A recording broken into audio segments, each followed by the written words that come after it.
are Europe's largest motoring organisation, and they recently crash tested some popular small cabriolets to see what happens in a rollover accident.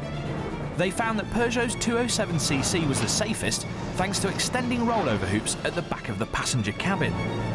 Once a sensor detects you're about to turn turtle, they extend by 20 centimetres in just 175 milliseconds, forming a protective zone that keeps the occupants from smashing into the tarmac. It wasn't a totally glowing report though, as the experts deemed the windscreen pillars weren't strong enough. All of this got us thinking.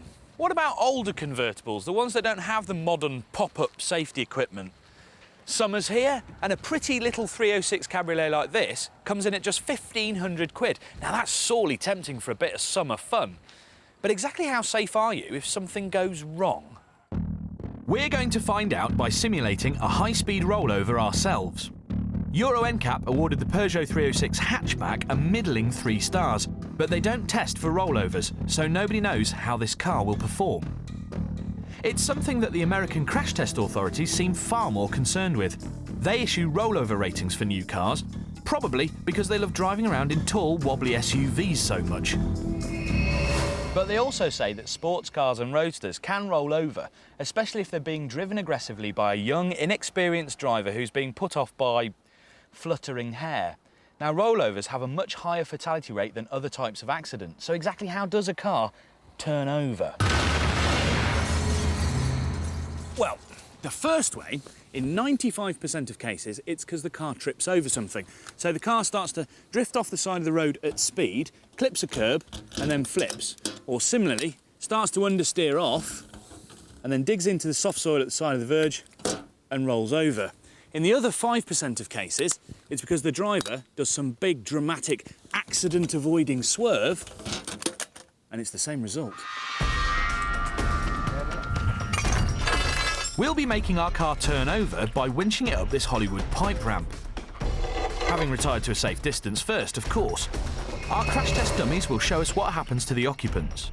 Those in the front will have their seatbelts on. Those in the back are a happy-go-lucky, carefree bunch, and will be travelling without any restraint at all.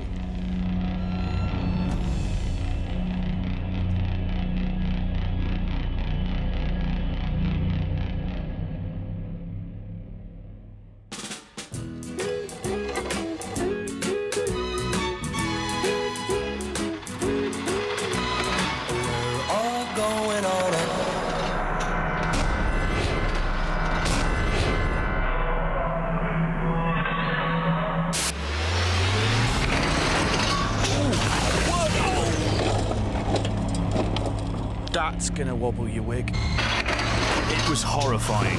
The rear seat passengers were thrown clear, but then crushed by the car as it landed. We were glad this had been a test, rather than real life. No matter what the car is, you're 75% less likely to be killed if you're wearing a seatbelt. But the German experts at ADAC reckon it's time we fitted height-adjustable belts and pretensioners for rear passengers as well as those in the front. And, of course, make sure your passengers wear them. Right, I'd just like to introduce Matt Hillam. He's our resident crash expert here at the Fifth Gear Playground. So, as far as it goes, these things have a strengthened windscreen pillar, aren't they? It would be ideal if the vehicle did have some kind of pop-up roll hoop or a retractable hoop that comes up from the back of the seats. Of course, what modern cabriolets do have these days. Absolutely, yes. Let's have a look. Oh, my God. One would have to say it's very unlikely that either of the front seat occupants would have survived either, looking at how they're currently trapped in the car. There's nothing to stop it sort of crushing down upon itself. If you're going to roll a car over, this is possibly not the best of cars to roll over in. American data says that 85% of all rollovers happen when there's no other vehicle involved, suggesting that it's driver error that causes the accident. So next time you're racing down country lanes, enjoying a bit of wind in the hair motoring, check your speed, otherwise you'll end up looking something like that. Although the interior doesn't look too bad, this car has decelerated from 55 miles an hour to 0 in just over a metre. Enough to cause massive trauma to your internal organs. But to really get a sense of the energies involved,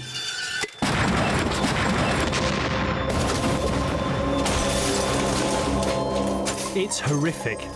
The sensors on our 18-kilo toddler showed that it left the seat at 30 miles